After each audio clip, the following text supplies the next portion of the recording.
ওই মোটামুটি ধরুন 10 কিলোমিটার দূরত্বের মধ্যে এই ব্যালেন্সিং রক পড়ে। সোজা বাঁদিক দিয়ে সোজা গিয়ে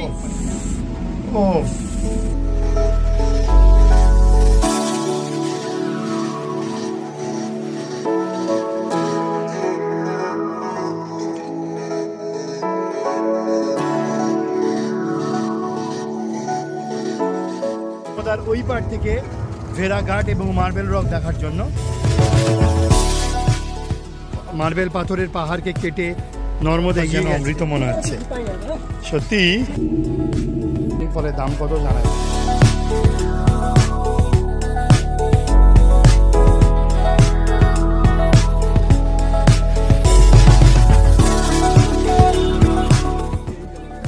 लेवल है बढ़ा हुआ है।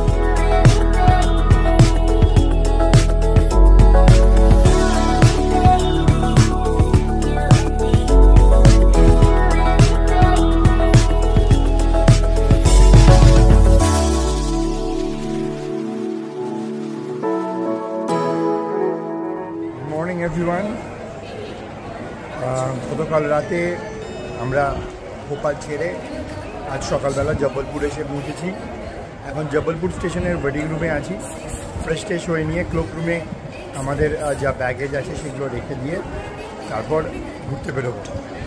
যে স্পটগুলো দেখার আছে মেনলি তার মধ্যে তো ভেড়াঘাট, নর্মদা নদী, ধুমাধর জলপ্রপাত, ব্যালেন্সিং রক, 64 যোগিনী মন্দির, এগুলোই মেন আজকে দেখবো। মেন অ্যাট্রাকশন এগুলোই। তো আর কিছুক্ষণের মধ্যেই বেরোবো, তারপর আপনাদের একে একে দেখাচ্ছি জায়গাগুলো কেমন। দেখতে থাকুন আমাদের সাথে। জবলপুরে রেলেরই একটি ব্রেকফাস্ট সেন্টারে এখন ব্রেকফাস্ট করতে বসেছি। শুনলে অবাক হবেন, ব্রেকফাস্ট করছি ভেজ বিরিয়ানি দিয়ে। তো জসমিন দেশের যদাচার, এখন বেড়াতে এসে তো অত দেখলে চলবে না যে বিরিয়ানি দিয়ে ব্রেকফাস্ট হয় না ডিনার হয়। তো এই হলো সেই ভেজ বিরিয়ানি। দেখাই যে বিরিয়ানি, দই, স্যালাড, তার সাথে আচার আছে। একটা মানে আমাদের বাঙালিদের কাছে একটা অদ্ভুত কম্বিনেশান। এটা তাও রায়তা নয়, দইয়ের একদম পুরো লিকুইড দই, আবার তার সাথে আচার, বিরিয়ানি আবার আচার। যাই হোক, বেড়াতে এসে তো এই বিভিন্ন দেশে বিভিন্ন রাজ্যে বেড়াতে গিয়ে সেখানকার এই যে ভ্যারাইটি অফ ফুড, খাওয়ার যে বিভিন্নতা রয়েছে সেগুলো চেখে দেখাই তো অন্যতম বৈশিষ্ট্য। তো আপাতত বেরিয়ে যাওয়ার আগে এই ব্রেকফাস্ট করে নিয়ে তারপর বেরিয়ে পড়বো জবলপুর সাইট সিনের উদ্দেশ্যে। বড় পাখা আমরা জানি, তবে আমার মনে হয় সেই সব পাখাকে ছাড়িয়ে গেছে জবলপুরের এই বড় পাখা। দেখুন একবার সাইজটা। এই ধরনের পাখাকে বলা হয় HVLS, যার ফুল ফর্ম হলো হাই ভলিউম লো স্পিড। অর্থাৎ পাখার কারেন্ট ক্যাপাসিটিটা অনেক হয়, চেহারাও আকারে বিশাল হয়, কিন্তু স্পিডটা হয় লো। এই ধরনের পাখা এয়ার সার্কুলেশনের জন্য সমস্ত বড় জাংশন স্টেশনে লাগানো থাকে।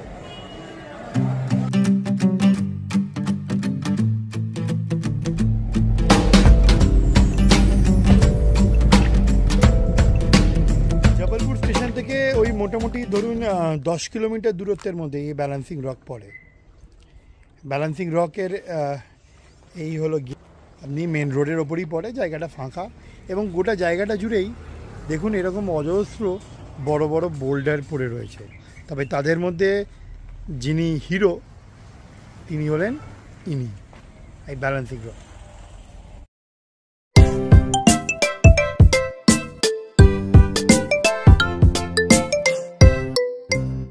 1932 সালে 6.5 অর্থাৎ 6.5 ম্যাগনিটিউডের ভূমিকম্প এই মানে ব্যালেন্সিং রকের ব্যালেন্স হারিয়ে দিতে পারেনি, অর্থাৎ এর ব্যালেন্সটাকে ডিসব্যালেন্স করে দিতে পারেনি বা ভারসাম্যকে নষ্ট করতে পারেনি। আমরা জানি আমাদের বীরভূমের দুবরাজপুরে এরকম বোধহয় একটা জায়গা আছে, সম্ভবত মামা ভাগ্নে পাহাড়, কিন্তু জবলপুরের এই ব্যালেন্সিং রকের মতো এতটা কম পরিমাণ পয়েন্ট অফ কন্ট্যাক্ট থেকে এতখানি বিশাল পরিমাণ একটা ভারকে ব্যালেন্স করে রাখার এই নিদর্শন ভারতবর্ষে এরা আর নেই। আপনারা দেখুন, আমি দেখাই আরও যতটা সম্ভব কাছ থেকে। পয়েন্ট অফ কন্ট্যাক্টটা কতটা কম দেখুন। আমি দূর থেকে দেখালে আরও ভালো বোঝা যাবে সম্ভবত। দেখুন, কিন্তু কি অদ্ভুতভাবে প্রকৃতির কি অদ্ভুত মহিমা যে প্রায় হাজার হাজার বছর ধরে এই পাথর এভাবেই দাঁড়িয়ে রয়েছে, কোনো রকম ভারসাম্যহীনতা ছাড়াই। গোটা এলাকাতেই মনে হচ্ছে যেন কেউ বড় বড় পাথর এনে সাজিয়ে দিয়েছে সুন্দরভাবে, যেন একটা আর্ট এক্সিবিশন হবে। দেখুন, সবই ভলক্যানিক রক অর্থাৎ ব্যাসাল্ট শিলা, কিন্তু কি অদ্ভুতভাবে একটা শহরের মধ্যে এরকম জায়গা রয়েছে যাতে এইরকম প্রায় জাইগ্যান্টিক দৈত্যাকৃতি সব পাথর খণ্ড কি সুন্দরভাবে একে অপরের সাথে মিলেমিশে সহাবস্থান করছে। দেখুন, আর তার মধ্যে ইনি তো শো স্টপার। আপাতত আমাদের ব্যালেন্সিং রক দেখা শেষ হলো। শিখলাম আমরা জীবনে ব্যালেন্সিং রকের কাছ থেকে যে কিভাবে আমাদের জীবনে ব্যালেন্স আনতে হয়, সমস্ত প্রতিকূলতা এবং সমস্ত প্রলোভন থাকা সত্ত্বেও কিভাবে ভারসাম্য বজায় রাখাটা জরুরি, যেভাবে ব্যালেন্সিং রক আজ এত হাজার বছর ধরেও তার ভারসাম্য নষ্ট হতে দেয়নি। এরপর এটা দেখে আমরা পরবর্তী আকর্ষণ সম্ভবত মদনমহল ফোর্ট বা মদনমহল দুর্গ, সেখানে আমরা যাব। চলুন যাওয়া যাক। একটা ইনফরমেশান দিয়ে রাখি, এই ব্যালেন্সিং রকে কিন্তু ঢুকতে কোনো এন্ট্রি ফি লাগে না, সুতরাং নিশ্চিন্তে ঢুকুন এবং যতক্ষণ খুশি থাকুন। খুব বেশি সময় থাকার মতো কিছু নেই, ওই রকটুকুই ছাড়া, ব্যালেন্সিং রকটুকু ছাড়া। তবে ওই আর কি, যতটা পারবেন প্রাণ ভরে প্রকৃতির এই অত্যাশ্চর্য কার্যটা দেখে নেবেন, এটাই বলার। চলুন তাহলে। ব্যালেন্সিং রক থেকে জাস্ট বাঁহাতে বেরিয়ে যে মোড়টা যাচ্ছে, সেই মোড় থেকে একটু এগোলেই, অর্থাৎ সোজা বাঁদিক দিয়ে সোজা গিয়েই দেখুন ওই দূরে যেখানে গাড়িগুলো দাঁড়িয়ে, ওটা ব্যালেন্সিং রক। ওখান থেকে সোজা বাইকগুলো যেখানে বেরিয়ে যাচ্ছে, ওইখানে না গিয়ে রাস্তাটা যেভাবে মেঁকেছে ওইভাবে সোজা গেলে পড়ছে মদনমহল ফোর্ট। আমরা এখন ওখানেই যেতে চলেছি। এই হলো মদনমহল ফোর্ট, আর এই হলো তার এন্ট্রি গেট। এইখান দিয়ে আপনাকে উঠতে হবে সিঁড়ি বেয়ে। চলুন তাহলে ওঠা যাক। চারপাশে কি বলে এরকম বড় বড় পাথরের টুকরো বলা ভুল, বড় বড় পাথর খণ্ড, আর এরকম কাঁটা ঝোপ টাইপের গাছ, শুকনো একদম, প্রচণ্ড গরমে পাতা প্রায় নেই বললেই চলে। সেইখান থেকে প্রায় 100-5 সিঁড়ি টপকে আপনাকে আসতে হবে এই মদনমহল ফোর্টের এন্ট্রি গেট দেখতে পাচ্ছেন। এখন ওদিকেই আমরা এগিয়ে চলেছি। এখানে কিন্তু জলের কোনো ব্যবস্থা নেই, পানীয় জলের আপাতত যা দেখলাম, সুতরাং আসবার সময় কিন্তু অতি অবশ্যই জলের বোতল এবং ছাতা ক্যারি করবেন, কারণ এখানে প্রচণ্ড গরম এবং রোদ সরাসরি মাথায় এসে পড়ছে, ছায়ার কোনো লেশ মাত্র কোথাও নেই। এই প্রবেশ করছি আমরা মদনমহল ফোর্ট তার প্রধান চত্বরে।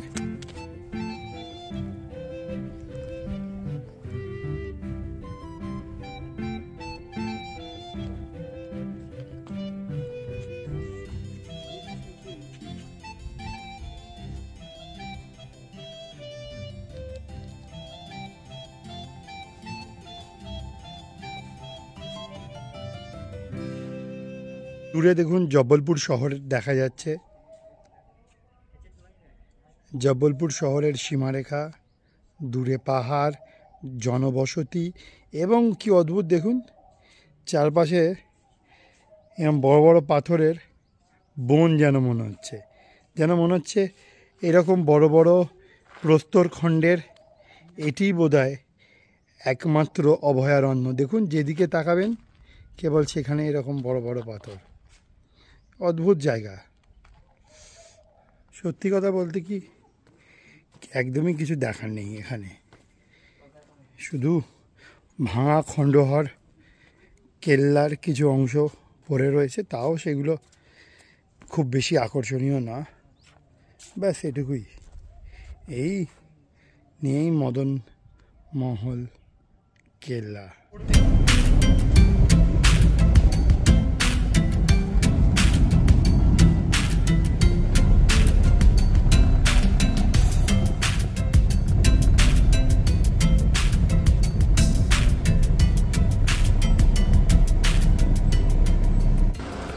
আমি ঠিক যে জায়গাটায় দাঁড়িয়ে, দেখুন এটার নাম লামেটা ঘাট।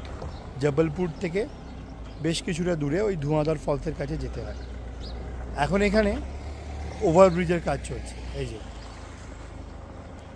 আপনাকে জবলপুর বেড়াতে এলে কোনো অটোওয়ালা বা কোনো ক্যাব ড্রাইভারকে বা যারাই আপনাকে বেড়াতে নিয়ে আসুক, কাউকে বললে এই জায়গা আপনাকে দেখাবে না, কারণ এখানে দেখার কেউ কিছু নেই এবং কেউ আসেও না।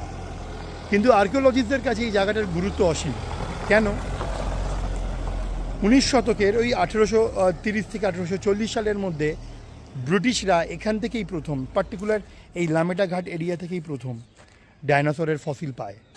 এবং পরবর্তীকালে ভারতবর্ষে যত ডাইনোসর পাওয়া গেছে, মানে ডাইনোসরের কঙ্কাল, ফসিল রিমেন বা তার ডিম পাওয়া গেছে, সব থেকে বেশি পাওয়া গেছে এই লামেটা ঘাট এরিয়া থেকে, জব্বলপুরের কাছে। তো সেই কারণে জিওলজিক্যাল সার্ভে অফ ইন্ডিয়া এই এলাকাটিকে প্রোটেক্টেড এরিয়া ঘোষণা করে এবং 2022 সালে তারা এই এলাকাটির উন্নয়নের জন্য এবং এখানে একটি ফসিল পার্ক বানানোর জন্য তারা এখানে জায়গাটির জন্য যে খরচা তা অ্যাপ্রুভ করে দেয়। এবং আমার ধারণা সম্ভবত সেই কারণেই এখানে দেখুন ওভারব্রিজ চলছে এবং নানান চলছে মানে উন্নয়নকরণের। তো আবারও বলছি, জায়গাটিকে দেখলে কিছুই বোঝা যাবে না এর আর্কিওলজিক্যাল ইম্পর্টেন্স কী আছে, কিন্তু আপনারা একটু গুগল সার্চ করে নেবেন লামেটা ঘাট বলে, দেখতে তাহলেই বুঝতে পারবেন যে এই লামেটা ঘাট এরিয়া অঞ্চলটি আর্কিওলজিক্যাল গুরুত্ব কত। যাই হোক, ডাইনোসরের কঙ্কাল দেখতে না পাই, যে জায়গা থেকে ভারতবর্ষে সব থেকে বেশি ডাইনোসরের ফসিল রিমেন এবং তার যে এগ স্যাম্পলিং পাওয়া যায়, সেই জায়গাটি যে দেখলাম এবং আপনাদের দেখাতে পারলাম, তার জন্য ভীষণ ভালো লাগছে। চলুন এবার যাওয়া যাক।